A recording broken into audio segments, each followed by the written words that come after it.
네, 시청자 여러분 안녕하십니까? 이슈를 더 쉽게 풀어드리는 더 뉴스 시작합니다.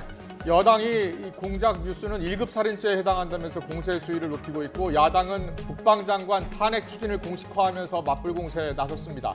오늘 여론톡톡 시간엔 민주당 지지율 상승 배경과 내년 총선 또 차기 주자 여론도 함께 분석해드리겠습니다. 모로코 지진 발생 사흘째입니다. 지진으로 수천 명의 희생자가 발생했는데요. 지진 안전지대가 사라지는 건 아닌지 걱정입니다. 모로코 강진과 함께 최근 발생한 지진의 특성도 분석해보겠습니다. 네, 먼저 오늘의 주요 뉴스부터 보시겠습니다. 김정은 북한 국무위원장이 러시아 방문을 위해 출국할 것이란 예상이 나왔던 어제까지도 평양에서 일정을 소화한 것으로 확인됐습니다. 김 위원장이 러시아를 방문했는지 혹은 오늘이라도 러시아를 방문할지는 여전히 오리무중입니다. 김만배 씨 허위 인터뷰 의혹을 수사하는 검찰이 신학림 전 언론노조 위원장을 다시 불렀습니다. 지난 7일 소환 조사 이후 나흘 만인데 구속영장을 청구하는 방안도 검토하고 있습니다. 검찰은 쌍방울 대북 송금 의혹과 관련한 이재명 더불어민주당 대표에 대한 조사가 파행되자 내일 이 대표의 재출석을 통보했습니다. 단식이 열흘을 넘기며 이 대표 건강이 안 좋아지고 있어 검찰은 구속영장 청구 시점을 놓고 고심하고 있습니다. 국민의힘은 김만배 씨 허위 인터뷰 의혹과 관련해 치밀하게 기획된 공작 뉴스를 1급 살인죄로 빗대며 파상 공세를 펼치고 있습니다. 민주당은 물타기용 정치 공작이라며 언론 장악 의도가 숨어 있다고 비판했습니다. 주택도시보증공사에 보증금을 돌려준다는 보험을 믿고 전세로 살다가 낭패를 본 사례가 전국 곳곳에서 발생하고 있습니다. 공사 자체 심사 과정에서 문제가 있는 계약서를 걸러내지 못해 애꿎은 세입자만 피해를 본 것으로 나타났습니다.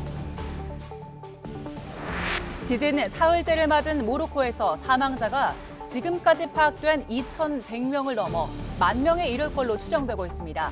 당시 벽돌과 흙더미가 비처럼 쏟아지는 공포의 순간도 공개됐습니다. 네, 김정은 북한 국무위원장 러시아 방문을 위해서 출국할 것이란 예상이 나왔던 어제까지도 평양에서 일정을 소화한 것으로 확인됐습니다. 그렇다면 김 위원장이 어제 밤이나 오늘 아침 러시아로 이동을 했는지 아니면 오늘 러시아로 출발할지 여전히 오리무중인 가운데 일본 언론은 북러 접경 지역에 김 위원장 방문 준비 움직임이 있는 것으로 지금 파악하고 있습니다. 취재기자 연결합니다. 최두희 기자. 네, 통일외교 안보부입니다. 네, 김 위원장이 원래는 어제쯤 러시아로 이동할 것이다라는 관측이 많았었는데 아직 러시아 방문 여부가 최종 확인되지 않고 있다고요? 네, 그렇습니다. 다만 구구절 기념 열병식 이후 러시아를 방문할 것으로 보였던 김정은 국무위원장은 적어도 어제 일부 시점까지는 평양에 머물렀던 것으로 확인됐습니다. 이와 관련해 조선중앙TV 등 북한 매체들은 김 위원장이 민방위 무력 열병식 참가자들과 어제 기념사진을 촬영했다고 보도했는데요. 사진 촬영은 열병식이 열렸던 평양 김일성 광장에서 이뤄졌습니다. 이와 관련해 오늘 오전 조선중앙TV의 관련 보도 잠시 보고 오겠습니다. 김정은 동지께서는 열광의 환호에 감미하시며 공화국 창건 75돌을 조국 청사에 특기할 대정치 축전으로 빛내는 데 공헌한 전체 열병식 참가자들을 축하해 주셨습니다. 네, 김 위원장은 이 자리에서 열병식은 진정한 인민공화국의 창건과 영광스러운 발전사를 긍지 높이 떠올린 일대 장거라고 평가했는데요. 앞서 김 위원장이 북러 정상회담을 위해 이르면 열병식이 끝난 뒤인 어제 전용 열차를 타고 평양에서 출발해 오늘쯤엔 동방경제포럼이 열리는 러시아 블라디보스토크에 도착할 거라는 관측이 나왔습니다. 네, 북러 정상회담 가능성 전 세계가 주목하고 있는데요. 우리 정부는 김 위원장 방러 가능성을 어떻게 판단하고 있습니까? 네, 일단 동방경제포럼이 오는 13일까지 진행되고 푸틴 러시아 대통령은 내일쯤에 블라디보스토크에 도착하는 만큼 아직 북러 정상회담 가능성은 남아 있는데요. 일단 우리 국방부는 김 위원장의 러시아 방문 가능성이 있는 것으로 평가하고 있는데 이와 관련해서 오늘 국방부 정례 브리핑 영상 잠시 보고 오겠습니다. 김정은 러시아 방문 가능성이 있는 것으로 평가하고 있습니다. 만약에 방문을 하게 되면 푸틴 러시아 대통령과의 회담을 갖는 방안을 추진하고 있는 것으로 평가하고 있습니다. 네, 통일부는 또 북한이 외국과 정상회담을 할 때 사전에 예고한 바가 거의 없었다면서 2019년 4월에 열린 북러 정상회담 당시에는 회담 6일 전쯤 북한이 아닌 러시아 측에서 먼저 회담 일정을 공개했다고 설명했습니다. 이런 가운데 일본 민영방송 TBS가 주도하는 뉴스 네트워크 JNN은 북한 시찰단으로 추정되는 무리가 북한과 러시아의 접경지인 연해주 하산역을 방문했다고 보도했습니다. 일본 공영방송 NHK는 연해주 지역 정부 관계자가 김 위원장이 전용 열차로 오늘 출발할 듯하다고 말했다고 전하기도 했습니다. 이에 앞서 북러 정상회담 가능성을 처음으로 보도한 미국 뉴욕타임스는 오늘 13일까지 진행되는 동방경제포럼 기간에 김 위원장이 푸틴 대통령과 정상회담을 할 가능성이 있다고 전한 바 있는데요. 일각에서는 방러 계획이 언론을 통해 노출된 만큼 김 위원장이 일정과 장소를 변경하거나 아니면 아예 연기 또는 취소했을 가능성까지 제기됩니다. 지금까지 통일외교 안보부에서 YTN 최두입니다. 네, 지금 여러 가지 가능성이 있는 상황인데요. 들으신 것처럼 김정은 위원장의 러시아 방문 여부는 아직 알 수 없는 상황입니다. 미국은 북러 정상 만남 가능성에 신경을 곤두세우고 있죠. 카멀라 해리스 미 부통령은 북한의 무기 지원을 위한 북러 정상회담, 러시아의 자포자기 행위이자 북한의 큰 실수라면서 거듭 비판하고 나섰습니다. 김태현 기자의 보도입니다. 해리스 부통령은 미국 CBS 방송에 출연해 러시아에 대한 북한의 무기 지원을 위한 북러 정상회담은 큰 실수가 될 것이라고 경고했습니다. 그는 북한의 무기 지원이 어떤 식으로 귀결될지는 너무나 분명하며 결국 두 나라의 고립을 한층 심화시킬 것이라고 언급했습니다. 또 이미 전략적 실패를 경험한 러시아는 매우 절박하다면서 그런 측면에서 이는 분명히 러시아의 자포자기 행위의 일환이지만 북한도 이에 응한다면 큰 실수가 될 것이라고 비판했습니다. 그동안 해리스 부통령과 백악관은 북러 간 무기 거래 가능성을 거듭 경고해 왔습니다. Ill-advised for there to be any collaboration between Russia and North Korea, which is North Korea giving ammunition to Russia. There will be repercussions for North Korea, not just from the United States, but from the international community. 북러 정상회담에 대해 한국을 포함한 동맹의 입장을 묻자 북한에서 지금 벌어지고 있는 일에 동맹들이 우려를 표하고 있다고 말했습니다. 현재 북러 회담의 일시와 장소는 분명하지 않지만 동방경제포럼이 열리는 블라디보스토크에서 개최될 것이라고 AP통신이 미국 당국자를 인용해 보도했습니다. 해리스 부통령은 한편 미국의 대중국 정책은 관계 단절이 아니라 위험을 탈피하기 위한 것이며 초점은 미국의 이익을 확실하게 보호하는 데 있다고 강조했습니다. 오는 11월 샌프란시스코 에이펙 정상회의를 계기로 중국의 시진핑 주석이 미국을 방문할 가능성에 대해서는 영내와 세계에서 중요한 행위자인 시 주석이 온다면 매우 생산적일 것이라고 대답했습니다. YTN 김태현입니다. YTN 김영수입니다.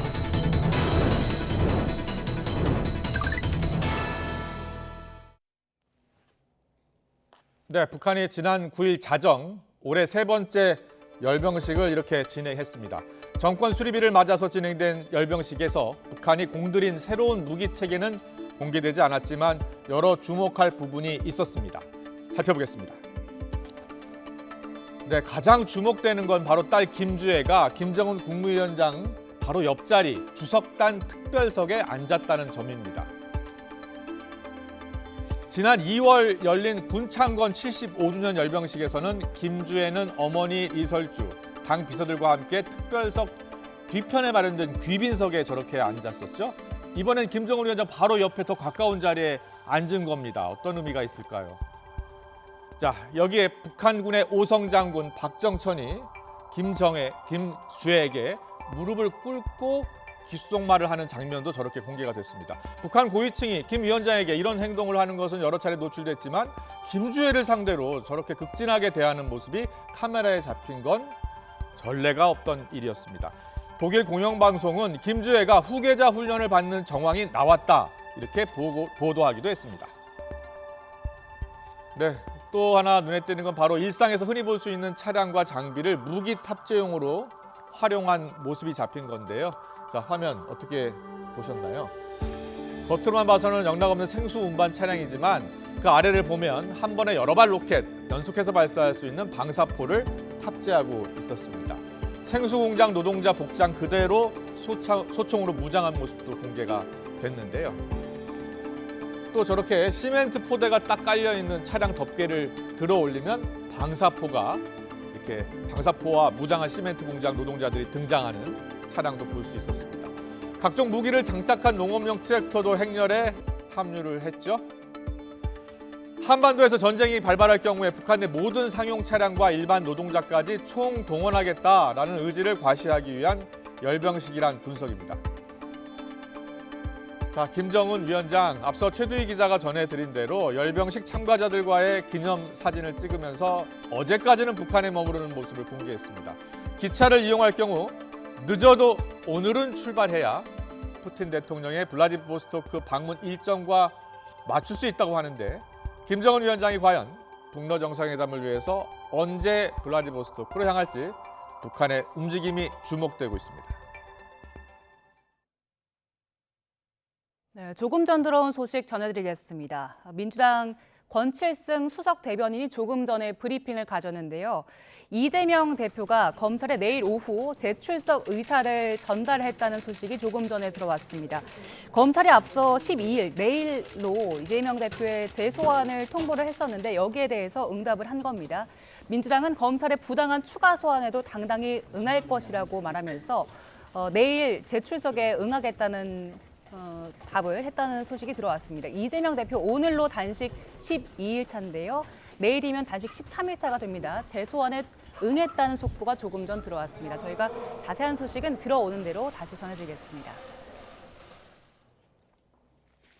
다음 소식입니다. 김만배 씨 허위 인터뷰 의혹을 수사하는 검찰이 김 씨를 인터뷰한 신앙림 전 언론노조 위원장을 오늘 다시 불렀습니다. 지난 7일 소환 조사 이후 나흘 만인데요. 취재기자 연결해서 자세한 내용 알아봅니다. 임성호 기자. 네, 서울중앙지검입니다. 네, 신앙림 전 위원장 언제쯤 검찰에 출석했습니까? 네, 신 전 위원장은 오늘 오전 9시 50분쯤 검찰에 출석했습니다. 신 전 위원장은 검찰이 진행하는 압수물 포렌식을 참관하러 왔는데요. 앞서 지난 1일 검찰은 신 전 위원장 주거지와 사무실을 압수수색한 바 있습니다. 신 전 위원장은 대선 국면이던 재작년 9월 김만배 씨와 공모해서 당시 국민의힘 후보였던 윤석열 대통령에게 불리한 허위 인터뷰를 하고 뒷돈 1억 6천여만 원을 챙긴 혐의를 받습니다. 청사에 들어가기 전 기자들과 만난 신 전 위원장은 허위 인터뷰를 사전에 공모했다는 의혹을 거듭 부인했습니다. 저는 9월 15일 이전에 화천대유 사무실에 간 적이 전혀 없기 때문에. 하지만 검찰은 신 전 위원장의 이런 주장과 달리 김만배 씨와 신 전 위원장이 인터뷰를 전후해서 긴밀히 연락을 주고받은 정황을 파악한 것으로 알려졌습니다. 또 6개월 전인 2021년 3월부터 신 전 위원장을 중심으로 한 언론재단 설립을 김 씨가 언급했고 같은 해 여름 신 전 위원장이 화천대유 사무실을 방문했다는 관련자 진술도 확보한 것으로 전해졌습니다. 거의 20년 만에 만났다는 두 사람의 주장과는 배치되는 정황입니다. 검찰 관계자는 당시 인터뷰가 김만배 씨와 신 전 위원장이 20년 만에 만나 사담으로 나눌 만한 내용은 아니라고 본다고 강조했습니다. 김 씨가 대장동 사업을 자세히 설명하고 윤 대통령을 언급하는 등 의도성 있는 여러 단어를 말했다는 것이 검찰의 판단입니다. 앞서 검찰은 지난 7일 신 전 위원장을 배임수재와 청탁금지법 위반 혐의 피의자 신분으로 불러 14시간가량 조사했습니다. 검찰은 신 전 위원장이 혐의를 부인하는 데다 공범인 김만배 씨가 구속기간 만료로 풀려나 말맞추기 우려가 있다는 점 등을 고려해 조만간 구속영장을 청구하는 방안도 검토 중입니다. 네, 이번 사건과 관련해서 검찰이 지난 2011년 부산저축은행 불법 대출 사건 기록도 분석하고 있다고요? 네, 특별수사팀은 지난 주말 2011년 부산저축은행 불법 대출 의혹 수사 당시 기록 등을 자세히 분석하는 데 주력한 것으로 알려졌습니다. 당시 수사가 윤석열 대통령의 수사 무마 의혹과 또 허위 인터뷰 의혹의 시발점이 된 만큼 그 진위부터 가려서 이번 수사의 정당성을 다지려는 것으로 보입니다. 앞서 김 씨는 신 전 위원장과의 인터뷰에서 부산저축은행 수사 당시 대장동 대출 브로커 조우영 씨 수사를 박영수 전 특검과 당시 검사였던 윤 대통령을 통해 무마했다는 취지로 발언했습니다.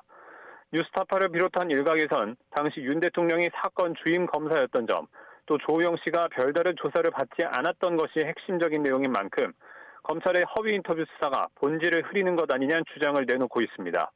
이에 검찰 관계자는 지난 7일 당시 대장동 부분은 따로 수사가 이루어지지 않았다며 봐주기를 할 일 자체가 없었다고 잘라 말하기도 했습니다. 지금까지 서울중앙지검에서 전해드렸습니다. 네, 저희가 조금 전 속보로 전해드렸는데요. 쌍방울 대북 송금 의혹과 관련해서 이재명 민주당 대표가 내일 검찰에 다시 출석해서 조사를 받습니다. 앞서 조사가 한 차례 파행을 겪은 데다 단식이 길어지면서 악화된 이재명 대표의 건강도 내일 관건이 될 걸로 보입니다. 내일 조사가 무사히 진행될 수 있을지 이재명 대표의 건강도 이제 관건이 되고 있는데요. 자세한 내용은 취재기자 연결해서 알아봅니다. 박정현 기자. 사회부입니다. 네, 이재명 대표가 내일 추가 소환 조사에 응했다고요? 네, 민주당이 방금 전 이재명 대표의 검찰 재출석과 관련한 브리핑을 진행했습니다. 내일 오후 1시 반 검찰에 다시 나와 조사를 받겠다는 입장을 밝혔는데요. 단식 12일차에 접어들며 이재명 대표의 건강에 대한 우려가 나왔던 만큼 과연 이 대표가 출석할 수 있을지를 두고 관심이 집중됐습니다. 그제 이 대표는 지난 2019년 쌍방울그룹의 불법 대북 송금에 관여했다는 제3자 뇌물 혐의로 검찰에서 피의자 조사를 받았습니다. 이 대표가 조사가 마무리되지 않은 상태에서 조서에 날인도 하지 않고 국회 단식 농성장으로 돌아갔었는데요. 이날 오전 출석해 8시간 정도 조사를 받던 이 대표는 건강상 이유로 더 조사를 받기 어렵다며 중단을 요구했습니다. 이후 피의자 신문조서 열람을 하다가 진술 취지가 제대로 반영되지 않거나 누락된 부분이 많다며 서명을 거부하고 11시간 만에 조사실을 나왔습니다. 이 대표 측은 검찰이 시간 끌기식으로 조사를 진행하다가 12일에 다시 나오라고 일방적으로 통보했다고 항의하면서도 내일 다시 출석하겠다는 의사를 밝힌 겁니다. 다만 이 대표가 건강 상태가 좋지 않은 상황인 만큼 조사 진행이 정상적으로 이뤄질 수 있을지는 미지수입니다. 네, 검찰 수사 일정도 차질을 빚을 수밖에 없을 걸로 보이는데요. 어떻습니까? 네, 초 검찰은 백현동 개발특혜 의혹과 묶어 추석 전에 이 대표에 대해 구속영장을 청구하는 방안을 검토한 것으로 알려졌습니다. 이 대표의 단식이 변수로 떠오르며 검찰의 고심도 깊어졌는데요.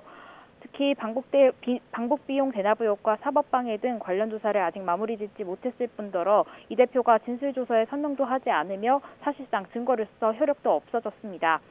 검사가 작성한 피해자 신문조서에 피해자가 서명하지 않으면 재판에서 증거로 인정될 수 없는데요.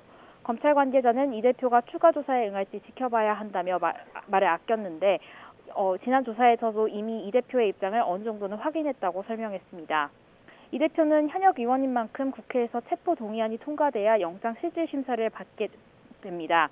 검찰이 만약 이번 주나 다음 주 초 영장을 청구한다면 오늘 21일과 25일 국회 본회의에서 체포 동의안 표결이 이뤄질 가능성이 있습니다. 그런데 단식이 열흘을 넘기며 이 대표 상태가 하루하루 나빠지는 만큼 검찰이 당장 영장을 청구하는데도 부담이 있다는 의견이 나옵니다. 다만 이 시기를 넘기면 다음 달에는 국정감사로 본회의가 열리지 않는 만큼 오는 12월에나 표결이 가능할 거라는 전망도 제기됩니다. 때문에 일각에서는 이 대표가 검찰 수사를 지연시키려고 일부러 서명을 하지 않은 거라는 분석도 있습니다. 지금까지 사회부에서 전해드렸습니다. 국민의힘은 김만배 씨 허위 인터뷰 의혹과 관련해 치밀하게 기획된 공작 뉴스를 극형에 처할 1급 살인죄로 빗대며 파상 공세를 펼치고 있습니다. 단순한 가짜 뉴스와는 차원이 다르다는 건데요. 민주당은 물타기용 정치 공작으로 정권의 비판적인 언론을 탄압하려 한다고 반발했습니다. 국회 연결합니다. 정현우 기자. 네, 국회입니다. 네, 허위 인터뷰 의혹을 두고 오늘도 여야가 강대강 대치를 벌이고 있다고요. 네, 국민의힘은 이번 의혹을 단순한 가짜 뉴스가 아닌 공작 차원의 문제로 규정하면서 치밀하게 계획된 1급 살인죄에 비유했습니다. 김기현 대표는 아침 최고위에서 사기꾼들이 민의를 왜곡해 국민 주권을 침탈하려 했다며 사형, 극형에 처할 반국가 범죄라고 목소리를 높였습니다.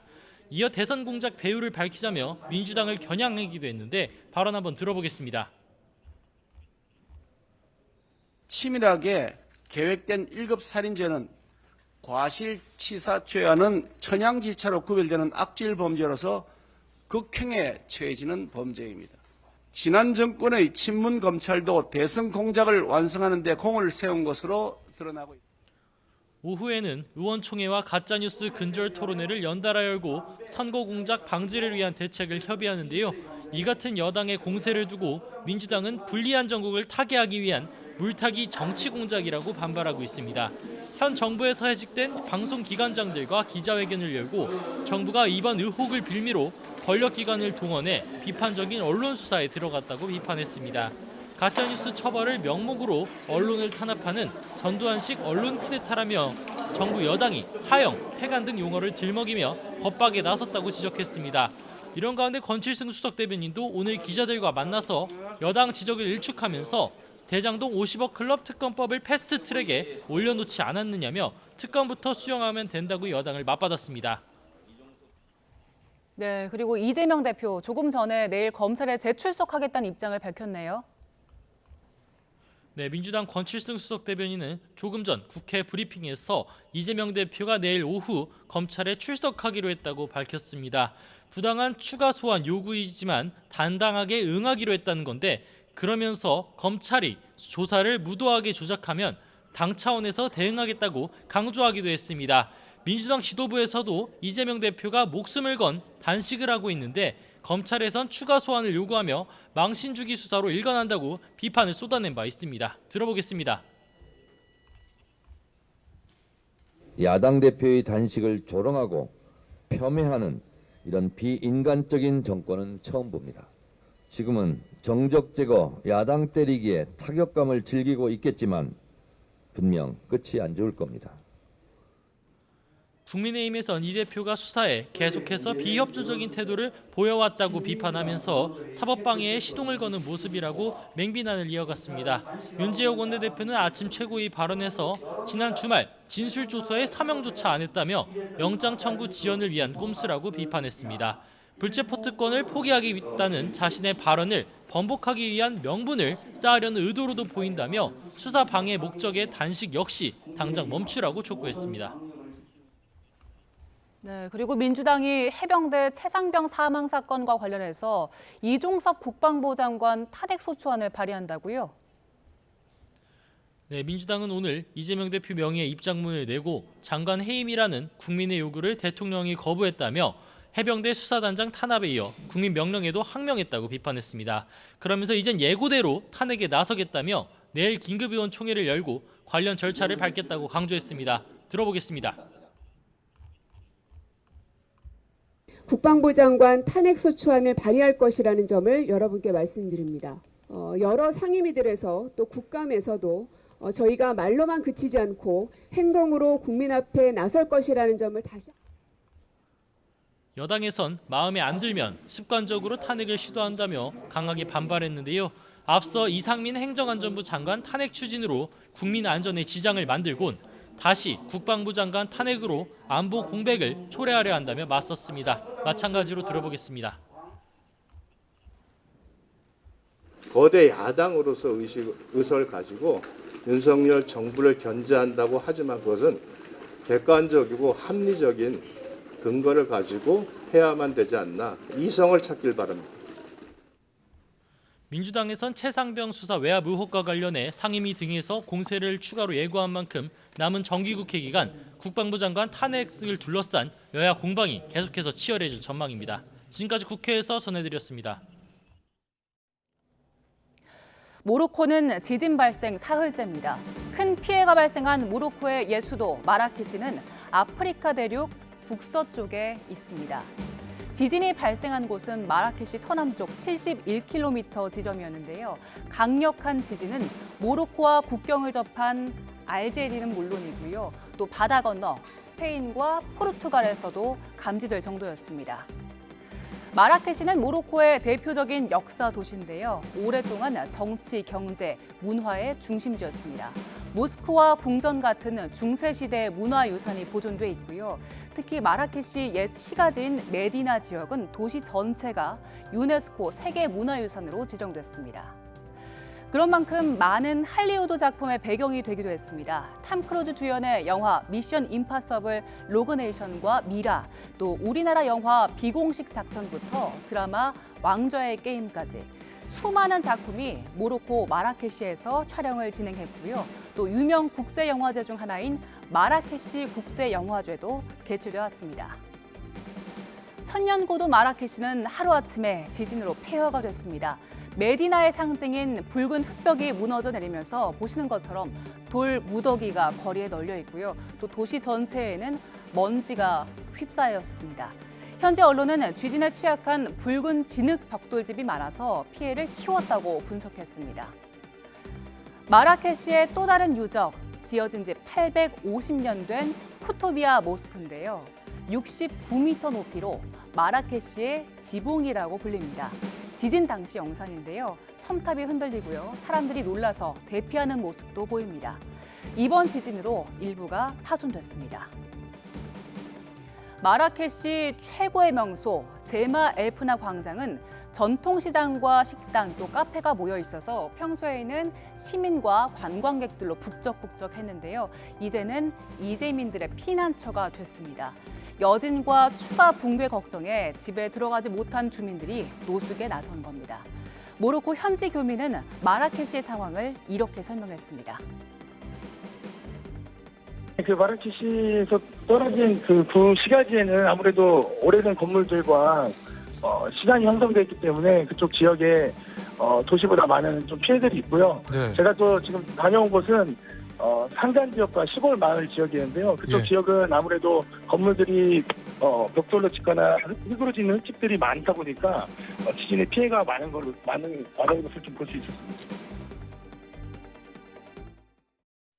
네, 지금 엄지민 앵커가 좀 설명을 드렸는데요. 이집트와 함께 북아프리카 최대 관광지로 꼽히는 모로코에서 규모 6.8의 강진이 발생했습니다. 지금까지 확인된 사망자만 2,100명이 넘는다고 하는데 희생자 숫자가 더 늘어날 것으로 보입니다. 네, 북아프리카에서 120년 만에 발생한 강진이어서 그 피해가 더 큽니다. 얼마 전 튀르키예 강진에 이어서 전 세계에 지진 안전지대가 없는 게 아니냐는 우려도 커지고 있는데요. 관련해서 홍태경 연세대 지구시스템과학과 교수와 관련 내용 짚어보겠습니다. 어서 오세요. 네. 어서 오십시오. 예. 모로코에 지진이 잘 발생하지 않는 곳으로 알려졌는데 규모 6.8의 강진이 발생했습니다. 6.8의 규모라면 어느 정도입니까? 네, 매우 강력한 지진이라고 할 수 있는데요. 예. 우리나라에서는 아직 그 계기 지진상으로는 겪어보지 못한 큰 지진이라고 할 수 있습니다. 우리나라는 1978년 이후에 발생한 지진 가운데서는 경주 지진이 가장 큰데요. 네. 경주 지진이 규모 5.8이니까 예. 그거보다는 한 32배 정도 더 큰 크기라고 할 수 있거든요. 5.8과 6.8 차이는 1.0이지만 38배 차이 나는 거죠? 규모가 하나 차이 날 때마다 에너지는 32배씩 차이가 나서 32배. 예, 그래서 경주 지진이 한꺼번에 32개가 동시에 발생한 상황이라 할 수 있습니다. 그렇군요. 예. 그리고 진원 깊이가 26에서 28km 정도 된다고 하던데 이 정도면은 이게 깊은 겁니까? 아니면 얕은 겁니까? 지금 이 지진이 발생한 위치는 이 아프리카판과 그다음에 유라시아판이 서로 충돌하는 경계부와 멀지 않은 곳에 있습니다. 경계부라고 하기에는 좀 그렇긴 하지만요. 하지만 이런 지역에서 발생하는 지진인 경우에는 지표에서부터 깊게는 지하 300km, 600km까지도 지진이 발생 가능하거든요. 그러다 보니까 이 곳에서 발생한 깊이 26km 지진은 이곳에서 발생 가능한 지진으로 볼 때는 비교적 얕은 깊이라고 할 수 있습니다. 네. 하지만 우리나라에서 발생하는 지진들이 주로 한 4km에서 10km 정도에 발생하는 걸 감안해 보면 우리나라에서 발생하는 우리나라와 유사한 판내 환경에서 발생한 지진에 비해서는 깊은 지진이라 할 수 있고요. 네. 하지만 이 정도 규모의 깊이 26km에서 발생한 지진은 지표에 막대한 에너지를 그대로 전달했을 가능성이 커서 큰 피해로 연결된 걸로 보입니다. 네. 앞서 이제 지진 발생한 장소가 산악지대였기 때문에 더 피해가 컸다. 거기에 이제 흙으로 지은 집에 살던 사람들이 많이 다쳤다고 하더라고요. 많이 또 숨지기도 했고요. 그런데 이제 이번 지진이 유라시아판, 아프리카판이 부딪히는 경계에서 발생했다고 했는데 얼마 전에 발생했었던 튀르키예 지진하고는 어떤 차이가 있는 겁니까? 예, 이번 지진이 발생한 곳은 아프리카판과 유라시아판의 경계부에 인접해 있습니다. 네네. 그런데 앞서 지도를 한번 또 보여주실래요? 네. 예. 그런데 튀르키예 지진 같은 경우에는 이것보다 훨씬 동쪽에 위치하고 있고요. 네, 지금 저희가 점선으로 표시한 부분 있잖아요. 모로코 지진. 그게 이제 아프리카판과 유라시아판의 경계부가 될 테고요.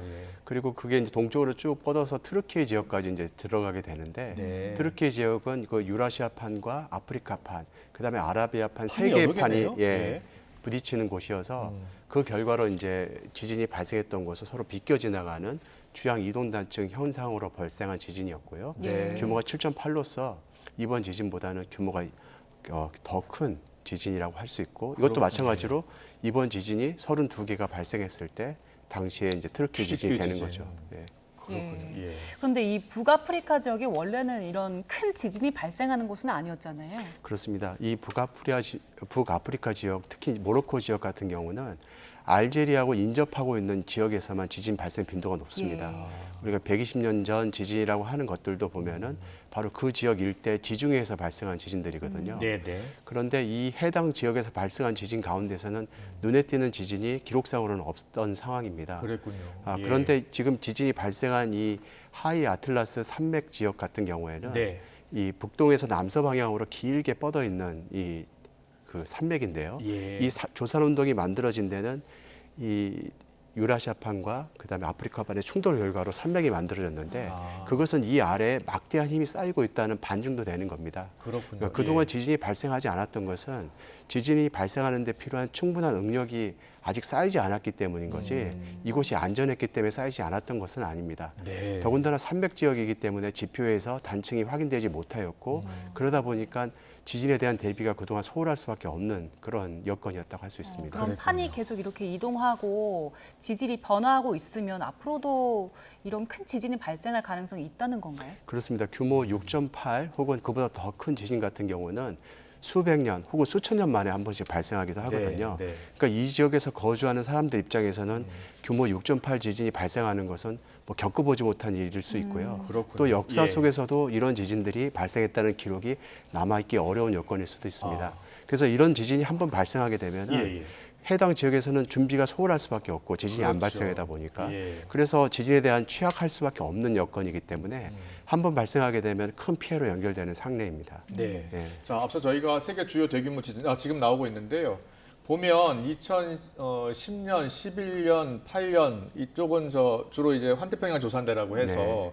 그쪽 불의 고리라고 해서 그쪽에서 많이 발생했는데 지금 지도 보시면 튀르키예, 시리아 2023년 올해 2월 그리고 또 이 모로코에서 또 발생했어요. 유럽 쪽에서 많이 발생하는 모습이거든요. 강진이요. 어떤 배경이 있을까요? 뭐 사실 따지고 보면 전체 발생 빈도로 따져보면 예. 여전히 태평양 연안 지역에서 제일 많이 발생하는 지금도요? 게 예. 그렇습니다. 전체적인 횟수로서는 그렇지만 우리가 이제 공교롭게도 피해를 일으키는 이 지진들이 그동안 이제 지진에 대해서 대비가 좀 소홀했거나 아니면 갑작스럽게 큰 지진이 발생한 지역들이었거든요. 그러다 보니까 큰 피해로 연결되고 더 많은 주목을 받고 있는 상황입니다. 예. 이 환태평양 지진대라고 하는 지역들은 지진이 늘 많이 발생하기 때문에 대부분의 국가들이 지진에 대해서 상당한 준비가 돼 있거든요. 그렇겠네요. 쉽게 생각하면 일본 같은 지역은 웬만한 지진이 발생해서는 뭐 이렇다 할 피해가 없을 지경인데요. 네. 그러다 보니까 지진에 대한 대비가 굉장히 필요한 상황인데 이제 언제 발생할지 모르는 이런 지진에 대해서 또 투자를 한다는 게 또 국가별로 어려움이 좀 있다 보니까 피해가 커지는 악순환이 이어지고 있습니다. 예. 본진이 발생하고 이틀 뒤에 규모 4.5의 여진이 발생했던데 이게 다시 또 큰 지진이 발생할 위험 신호가 아닐지 이런 우려도 네. 들거든요. 지금 발생하는 여진은 본진과 상당히 유사한 지역에서 발생하고 있습니다. 예. 본진은 26km 지하에서 발생을 했는데 당시 그 단층은 한 70도 각도로 굉장히 급하게 경사면을 이루고 있는 단층인데요. 네. 이 단층면이 한 1.5m 정도 서로 이격하면서 이 상하로 움직이게 됩니다. 그 결과로 이 서로 비껴 지나가는 운동이 지표까지 도달하게 되고요. 예. 많은 에너지가 지표 부분을 이제 쪼개면서 네. 지금 도착한 상태에 있는 상태입니다. 그렇군요. 이번 지진들은 지하 한 10km 정도에서 지진이 발생하고 있으니까 예. 본진으로부터 전달된 많은 에너지가 지금 누적된 상태라고 할 수 있고요. 그렇군요. 또 다른 지진들이 여진 형태로 계속 이어질 거라고 생각이 됩니다. 알겠습니다. 자, 앞서 우리나라 이제 지진 경주 지진 5.8 그게 우리나라에서 기록된 가장 규모가 큰 지진이다 말씀해 주셨는데 이 단층, 에너지 뭐 축적 그리고 그동안 발생하지 않은 지역에서 이 지진이 나고 있는 것 때문에 우리나라도 조금 걱정되거든요. 네. 어떻게 보세요? 사실 이번 지진은 우리나라에게 주는 교훈이 아주 많다고 할 수 있는데요. 예. 우리나라는 판 내부이기 때문에 이번 판 경계부와 가까운 이번 지진과 좀 차이가 있다고 할 수 있지만 공통점이라고 한다면은 지표에 드러나고 있는 단층 가운데 이렇다 할 지진을 유발하는 단층이 우리나라에서도 확인되고 있지 않은 상황에도 큰 지진들이 이어지고 있거든요. 뭐 경주 지진이라는 포항 지진 등은 지표에서 그 해당 단층을 확인하지 못한 상태에서 지진이 발생했습니다. 그 얘기는 뭐냐면 우리나라도 지하에 지금 많은 단층들이 실제로 존재하고 있고 작은 지진들을 유발하고 있거든요. 이것들은 단층이 존재하고 있지만 지표에 드러나지 않고 있다는 얘기가 되는 거고요. 한반도와 같은 판내 환경은 이 응력이 누적되는데 이번 모로코와 같이 오랜 시간이 소요가 되거든요. 수백 년이 소요되거나 수천 년이 소요될 수 있는데 그런 시간이 지나게 되면 이제 큰 지진으로 발현할 수 있다는 겁니다. 그런 증거들이 이제 1952년도 규모 6.2 강서 지진이 우리나라에서 발생한 적이 있고요. 그다음에 역사서를 보게 되면 규모 7에 육박하는 지진들이 수도 서울을 비롯해서 여러 곳에서 관측된 사례들이 있거든요. 이것은 조선왕조실록 등에 나와 있습니다. 그러니까 이런 것들은 언젠가 시간이 되면 발생할 수 있다는 의미가 되기 때문에 지금 발생하지 않는다고 해서 안심할 것이 아니라 그 만반의 준비를 갖춰야 되겠습니다. 교수님 전문가 입장에서 보시기에 우리도 언제든 대형 지진이 발생할 수 있는 상황이라면 지금의 우리나라 그 내진 설계라든지 그런 지진에 대한 대비가 어느 정도 돼 있다고 보십니까? 우리나라는 2000년대 들어서 지진에 대한 대비를 대폭 강화하게 되고요. 대형 민간 건물이라든가 또 공공시설물에 대해서는 내진 설계를 강화하도록 법규가 제정돼 있습니다. 하지만 오래된 건물들이라든가 특히 학교 건물 같은 경우에는 오래된 건물들이 아직도 많이 있거든요. 그런 건물들에서는 내진 보강을 지자체 차원이라든가 또 정부 차원에서 하게 돼 있는데 아직까지 재원 부족으로 많이 이루어지지 못한 상황입니다. 그렇습니까? 그래서 그런 건축물에 대해서는 국가나 지자체, 교육청 등이 각별한 관심을 가지고 사전에 이제 내진 보강을 하는 등의 노력이 있어야 되겠습니다. 네, 잘 들었습니다. 확인되지 않은 단층에서 에너지가 쌓이면 언제든지 지진이 일어날 수 있고 이번 모로코 지진 역시 우리가 교훈으로 삼고 대비를 해야 한다라는 분석해 주셨습니다. 지금까지 홍태경 연세 지구시스템과학과 교수와 함께했습니다. 잘 들었습니다. 고맙습니다.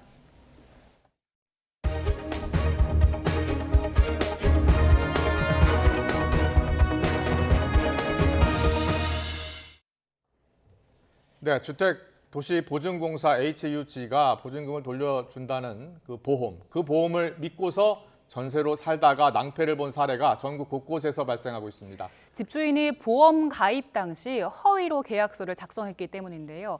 허그 자체 심사 과정에서 문제가 있는 계약서를 전혀 걸러내지 못해서 애꿎은 세입자만 피해를 봤습니다. 권준수 기자가 취재했습니다. 서울 강서구에 사는 A씨는 지난 4월 새들어 살던 집의 전세 계약이 끝난 뒤 보증금 2억 4천만 원을 돌려받지 못했습니다. 집주인이 주택도시보증공사 허그의 임대인 보증보험에 가입해 피 같은 돈을 떼이진 않겠거니 안심했지만 실상은 완전히 달랐습니다. 가입이 됐으니까 그래도 걱정은 좀 되지만 보증서가 이렇게 나오니까 안심을 하고 있었던 거죠.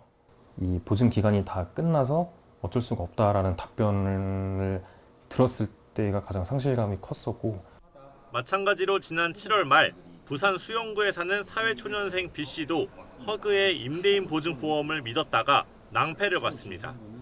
전세 만기 때 돌려받지 못한 보증금 1억 4천여만 원을 받을 수 있을 것으로 생각하고 허그를 찾았지만 보험이 갑작스레 취소됐다는 답변만이 돌아왔습니다. 취소될 거라고는 생각도 못했고 당연히 사고가 터지면은 임대 보증금 보증서를 가지고 허그 쪽에서 받을 거라고 생각을 했습니다. 그렇다면 뭐가 문제였을까? 임대인 보증보험은 세입자가 아닌 임대사업자로 등록된 집주인이 보증금을 돌려주지 못할 경우를 대비해 가입하는 상품입니다. 전세 계약이 거짓으로 드러나면 허그 규정상 보증금을 돌려주지 않습니다. 그런데 A씨와 B씨의 집주인이 세입자 몰래 전세 기간과 보증액을 조작한 허위 계약서를 제출한 겁니다. 문제는 허그가 보험 가입 당시 계약서를 제대로 확인조차 하지 않았다는 점입니다. 집주인이 전세 계약서를 비롯한 관련 서류를 제출하면 허그는 있는 그대로 믿고 보증보험 가입을 허가했습니다.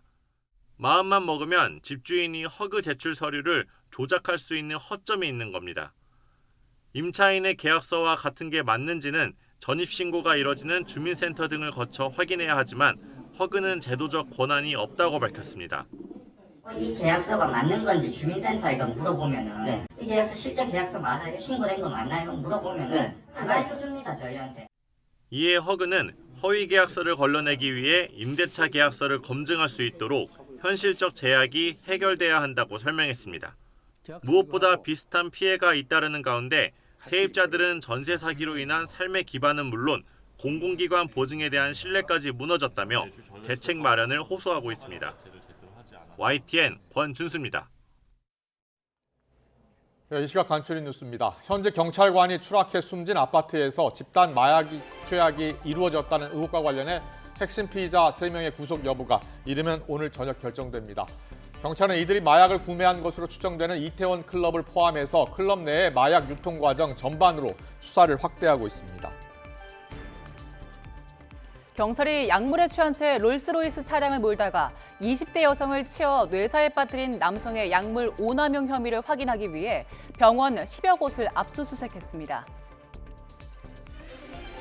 오늘 새벽 전남 나주시 공산면의 농기구 수리점 화재 현장에서 불에 탄 시신 한 구가 발견돼 경찰과 소방당국이 시신의 신원과 정확한 화재 원인을 조사하고 있습니다.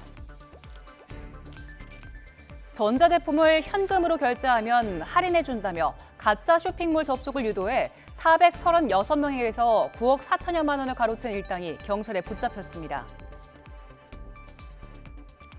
서울 수서경찰서는 텔레그램으로 알게 된 마약 판매자에게 마약을 사겠다고 접촉한 뒤에 흉기로 위협해 마약만 훔쳐 달아난 일당을 구속 상태로 검찰에 넘겼습니다. 한덕수 국무총리가 오늘부터 금요일까지 체코를 방문해 원전과 인프라 분야에서 전략적 동반자 관계 심화 방안을 논의하고 폴란드로 이동해서 무역 투자와 공급망 협력, 방위산업 협력, 교통 인프라, 원전 협력 등을 논의할 예정입니다. 북러 정상회담 개최가 예상되는 가운데 박진 외교부 장관이 어제 인도 뉴델리 G20 정상회의를 계기로 세르게이 라브로프 러시아 외교장관과 만나 북러 관계가 한반도와 동북아 지역 평화와 안정에 기여하는 방향으로 진행돼야 한다고 강조했습니다. 북한 정권 수립 75주년 행사에 대표로 방북한 류거중 중국 국무원 부총리가 김정은 국무위원장과 만나 농업과 의료 위생 분야를 중심으로 대북 지원 의사를 밝혔습니다. 해군은 홍범도함 함명 변경 여부와 관련해 현재 대내외적으로 다양한 의견이 있다며 충분한 시간을 갖고 다양한 의견 수렴이 필요한 것으로 판단하고 있다고 밝혔습니다. 양종희 KB금융지주 차기 회장 후보자는 최우선 경영과제로 신용 리스크 관리와 인도네시아 현지 계열 은행인 부코핀 정상화를 꼽았습니다. 교육부가 올해 사교육비 목표치로 지난해보다 7% 줄어든 24조 2천억 원을 내세운 것으로 확인됐습니다.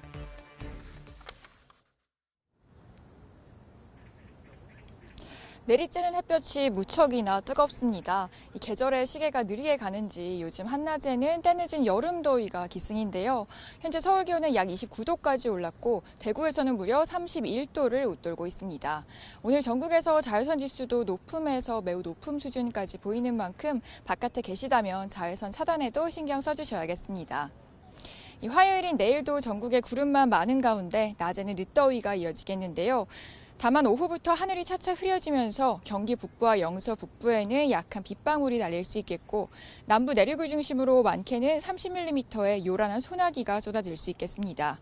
이 지역에서는 외출하실 때 작은 우산을 챙겨주시고 시설물 점검을 미리 해주시기 바랍니다. 내일 아침 기온은 대부분 지역에서 20도 안팎으로 오늘처럼 선선하겠습니다. 서울 22도, 광주와 대구 21도 보이겠고요. 낮에는 기온이 빠르게 올라서 내륙 곳곳에서 30도 안팎의 여름 더위가 이어지겠습니다. 서울과 광주 29도, 대구 30도 예상됩니다. 이번 주에는 흐린 날씨가 계속되면서 기온도 점차 내림세를 보이겠습니다. 주 중반에는 영동과 남부를 중심으로 주 후반에는 전국에 비가 내릴 전망입니다. 낮에는 이렇게 햇볕이 강해서 덥지만 해가 지면 기온이 빠르게 떨어지면서 일교차가 10도 안팎으로 벌어지고 있습니다. 이 체온 조절이 어려워서 이 면역력이 떨어지기 무척이나 쉬운 시기인데요. 감기에 걸리지 않도록 외출하실 때는 얇은 겉옷을 챙겨주시고 건강관리도 잘 해주셔야겠습니다. 지금까지 YTN 고은재입니다. 여당이 공작 뉴스는 1급 살인죄에 해당한다면서 공세 수위를 높였고 야당은 국방장관 탄핵 추진을 공식화하면서 맞불 공세에 나섰습니다. 잠시 뒤 여론톡톡 시간에는 민주당 지지율 상승 배경 그리고 내년 총선과 차기 주자에 대한 여론도 알아보겠습니다.